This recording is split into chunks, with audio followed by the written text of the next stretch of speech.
Zayıf olduğum halde neden selülitim var diyen bir sürü insan var. Sizce neden? Oksidatif stres yapan her şey selülit yapabilir. Her şey. Oksidatif stres yapan her şey bir selülit sebebi olabilir. Selülit tedavisinde en hızlı sonuç veren yöntem hangisi hocam? Selülit tedavisinde en hızlı yöntem insan biyolojisinde benim kendi deneyimlerimde yeme içme ile ilgili kısımlar var. Burada yakma. Yemeği yavaş pişir. Yakarsan yemeği, yakarsın cildini formülünü hatırla. Hem halsizlik hem de baş ağrısı hem de beraberinde çıkışta iyi bir şeker atağı, bir tatlı krizi olarak sana gelir. Bunları uygula, sonuçlarını da yorumlara yaz.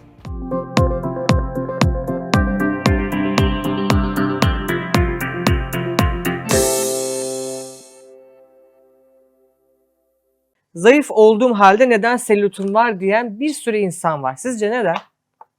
Oksidasyondan. Oksidasyon. Oksidasyon Hı. bir insanın yağlanmasının kalitesizliğini ifade eder. Yani bir insan yağlanır, antioksidan kapasitesi yüksek olarak yağlanır. Öbürü de yağlanır ama antioksidan kapasitesi düşük değil, yüksek olarak.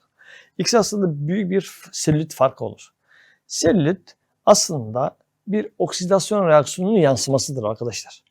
Yani insan biyolojisinde siz güçlü antioksidanlarla beslemeye başladıktan sonra var olan selülitlerin bile gittiğini görüyorsunuz.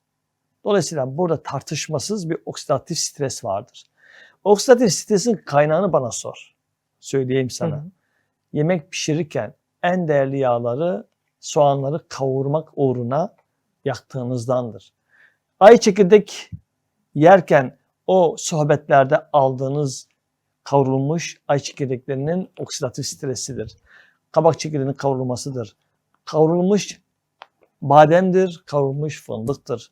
Dahasını sen düşün. Vallahi teşekkürler hocam bu bilgiler için. Bir sonraki sorum, selülit kremleri gerçekten işe yarıyor mu yoksa para tuzağı mı? Çünkü bu kremlere çok fazla başvuran insanlar var. Doğruları sizden duyalım. Yorumlarda görelim. Kimler Yorumlar. kullanmışsa yazsın. Yorumlara göre diyorsunuz. Tamam. O zaman bir sonraki soruya geçeyim mi? Ben bu selülit kremlerinin Hı. herhangi bir şekilde insanlara faydalı olabilmesiyle ilgili söyleyeceğim şey, gerçekten faydalı bir madde içinde olabilir. Hı hı. Ama onu kremleştirme süreçlerinde yaptıkları yanlışlıkları çoğu zaman gördüğüm için uzak duruyorum. O yüzden etken maddeyi doğru bir şekilde doğru yağlarla kremleştirilmiş olmayı referans alan ürünler bulmalarını önereceğim. Tabii burada ipuçlarını bizim kanalımızı takip edenler ne demek istediğimi biliyorlar. Tabii ki. Kahve tüketimi selülit yapar mı? Kafein mitlerinden kaynaklı böyle bir sorumuz var. Kahve tüketimi selülit yapıyor mu hocam? Oksidatif stres yapan her şey selülit yapabilir. Her şey. Oksidatif stres yapan her şey bir selülit sebebi olabilir. Çünkü konu yağların oksidatif stresi ise kahveyi eğer ki yakıyorsanız ve yanmış bir kahveyi yaparken onunla beraber diğer yediğiniz yağları da oksitleyecektir demektir. Ama ben aç karnı içiyorum, hiçbir oksidatif stres yaşamıyorum diyebilirsiniz. Ama yine de oksidatif strese uğradığını bilmelisiniz. Çünkü kahve yanmadan kahve olmuyor. Tabii ki. Selülit tedavisinde en hızlı sonuç veren yöntem hangisi hocam? Selülit tedavisinde en hızlı yöntem insan biyolojisinde benim kendi deneyimlerimde yeme içme ile ilgili kısımlar var. Burada yakma. Yemeği yavaş pişir, yakmadan pişir. O şeflerimizin yaptığı gibi yemekleri adeta duman püskürterek ya da hızlı yöntemlerle pişirerek yaptığımız her şey bir oksidatif stres sebebidir. Dolayısıyla yakma, selülit olma. Yakarsan yemeği, yakarsın cildini formülünü hatırla. Bir diğeri, bence antioksidan olarak bazı ürünleri hayatına dahil et. Mesela mikrovasküler dolaşımın yetersizliğinden de kaynaklandığı için safran bir selülit problemini birine ilaç gibi çalışabilir. Kırmızı pancar özellikle mikrovasküler düzeyde nitrik ositin üretimiyle bir selülitin ilacı gibi etkileyebilir. Antioksidan kapasitenizin tüketilmesine sebep veren uykusuzluğu ortadan kaldırarak selülit ilacı gibi etkileyebilir. Bunları uygula, sonuçlarını da yorumlara yaz. Evet. Bir sonraki soruda Selülit derecesini evde nasıl ölçebilirler? Fotoğrafını çekecek. Hı hı. Sonra da yakınlayacak, zoomlayacak. Evet. Bütün çıplaklığıyla görecek. Değil mi? Orada belli olur. Belli oluyor. Hatta selülitin yüzdeki görüntülerini bile görebilirsiniz. Yüzde mi? Yani sizce yüzde mi daha belli yoksa işte bacakta vesaire? En güzelini yüzde görürler Değil mi? bence. Yani şimdi diyecekler ki selülit deyince akıllarına hep bacak geliyor Evet. ya. Kesinlikle bu arada. Evet, orada başlıyor ama yüze kadar geliyor. Yüzdeki yansımalarını, bir yüz görüntünüzü çekin fotoğrafta. Sonra onu zoomlayın.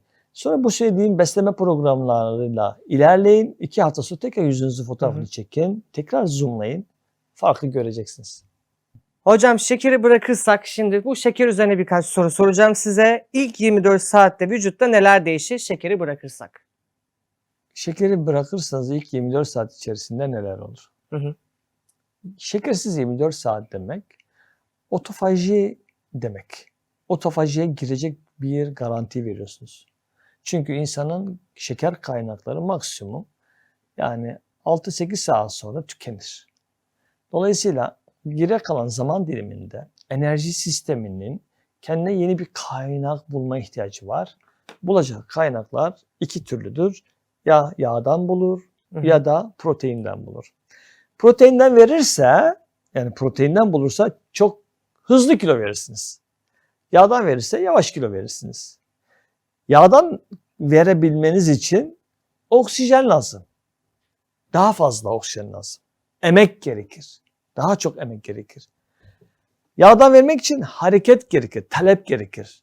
Yağdan kilo vermek için, yağı yakmak için. Siz açlık sürecini yatarak mı, hareketle mi geçirdiniz? Bana bunu sormadınız.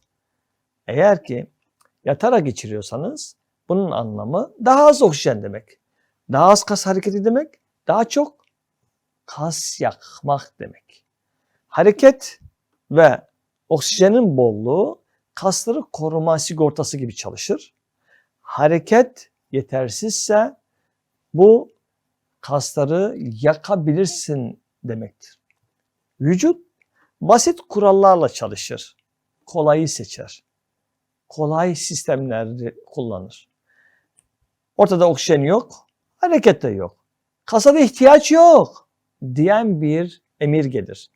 Biz bunu nereden biliyoruz? Kollarınızı bir ay alçıya alın. Bir ay sonra kan aynı damarlar, sinir aynı sinirler, yediğin aynı. Ama o alçıdaki kol ne oldu? Atrofiye uğradı.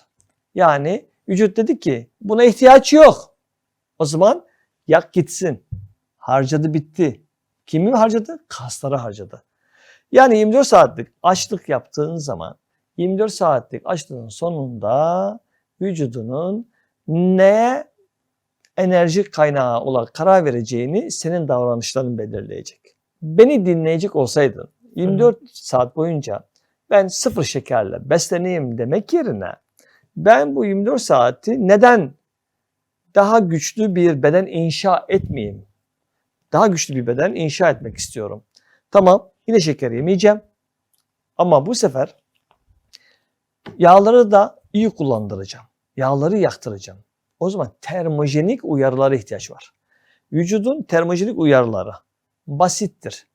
Önce ne yapmalısınız termojenik uyarılar için? Daha ısıtıcı gıdalardan bir smoothie yaparım. Bakın şeker yok içinde. Zencefil, ondan sonra safran, ondan sonra yeşil elma, ondan sonra kivi, bunlarla hazırlanmış bir smoothie içerdim.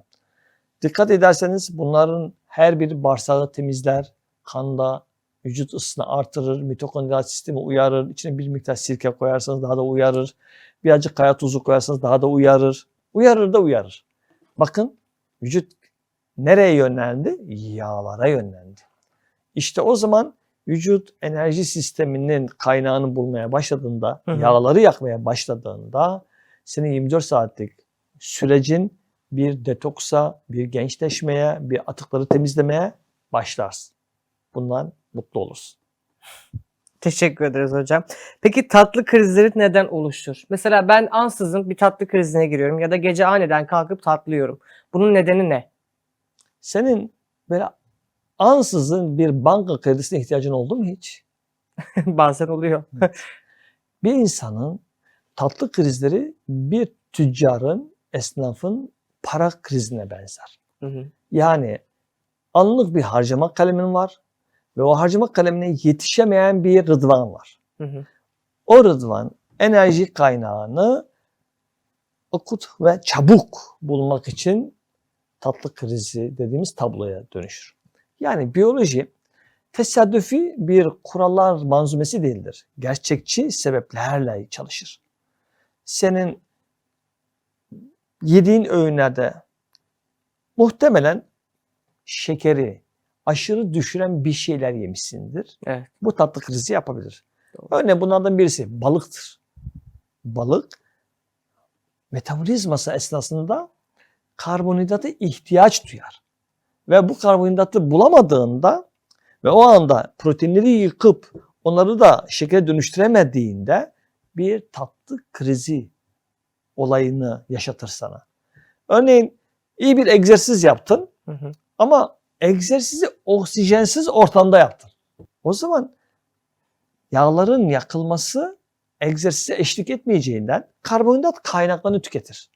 Karbonhidrat kaynakları tükenince de hem halsizlik hem de baş ağrısı hem de beraberinde çıkışta iyi bir şeker atağı, bir tatlı krizi olarak sana gelir.